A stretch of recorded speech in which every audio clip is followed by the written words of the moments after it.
Hindi ako marunong mag-whistle. Hindi ako marunong mag-snap. Ang hirap naman. Marunong ako mag-gitara.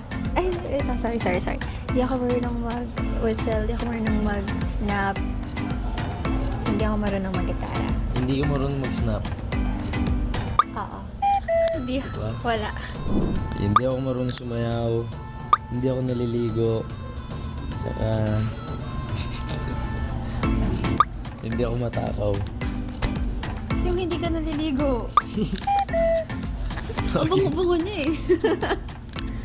So, mahilig ako sa color pink.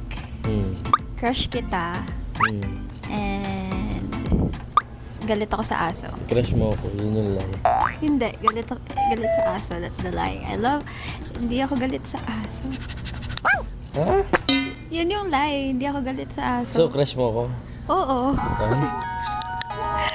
Hindi, lie din yun. Ala. Mali yun. Two lies. Crush ko siya, crush. Hindi mo masama magka-crush, diba, sa co-actors. Crush lang naman. Nothing bad about having a crush. Oh. Okay, sige. Hindi naman masama. Meme na ako eh. Sige, ako naman. Go. Wait, ako sa halaman. Ninaantok pa ako. Tapos... Oh, hindi ko alam. Ang hirap. Ayoko na. Hindi, tatlo lang.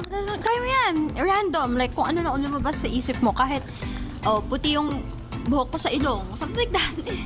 Kahit random. Naglalag pa ako eh. Naantok ako. Kumain na ako ng breakfast. Mga ganun. Yan. Ano lie doon? Mahilig ka sa halaman. Hindi, mahilig ako sa halaman. Di ba nakikita mo, nag-ano ako ng halaman. Ano yung eh. sinabi mo? Mahilig ka sa halaman. Tapos ano yung next? Hindi ko na din alam. Diba? Sorry. Okay. Naglalag na ako. Oo, okay lang yan.